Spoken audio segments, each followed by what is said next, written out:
hope this is an entertaining account of my coming into the world, but as a warning, it's probably full of triggers about abuse and underage sex. Also, it's biased, in that it is from my perspective. Also, the art is very, very bad.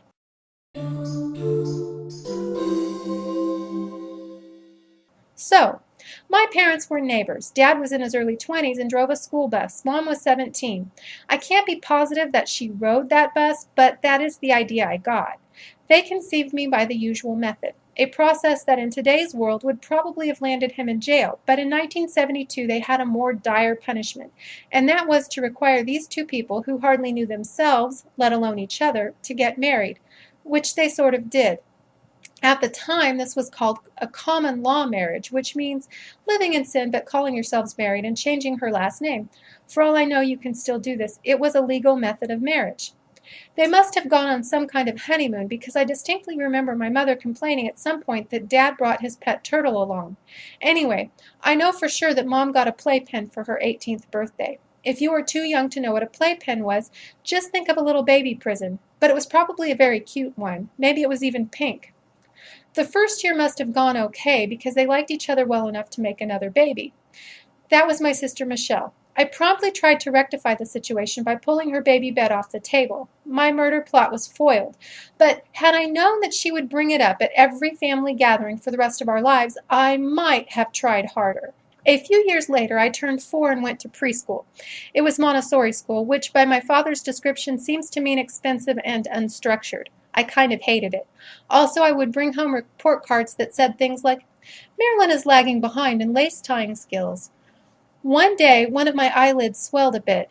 My eyes still do this sometimes. There's no pus or anything, and it goes away within a day or two. But the school decided it was pink eye, and they called my parents in and made a huge deal out of it, which scared the bejeebers out of me. I thought I was in some kind of trouble, so when they asked me how it happened, I lied. It was my first ever lie, but I had already figured you should base a lie in reality. I was precocious.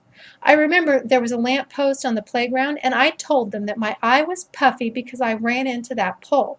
It was kind of a dumb lie that only a 4-year-old would tell, but they believed me. My parents were furious that there wasn't better supervision on the playground, and when I asked, they let me drop out. So, I'm a preschool dropout, which probably explains everything.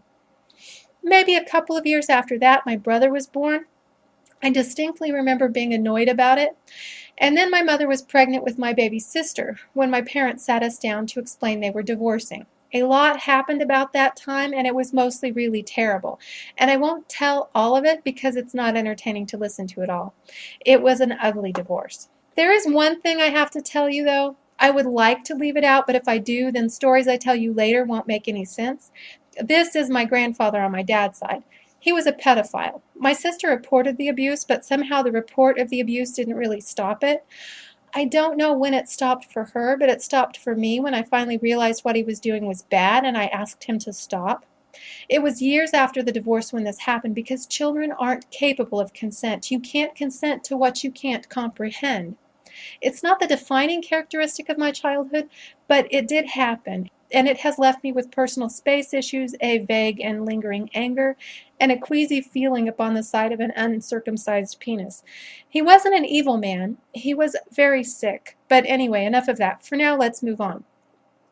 For a short time, all 4 of us lived with my mother, but eventually it was decided that Michelle, the oldest of my sisters, and me should live with Dad.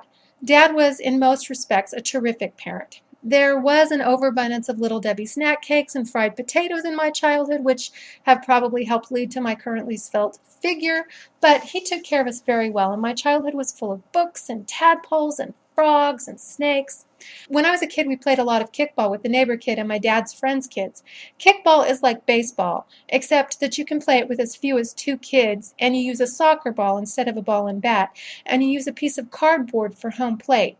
First base might be an old tire, second the back porch, and third a tree. That was a lot of fun. Also, I suppose you should know that I was a very strange and deeply weird child.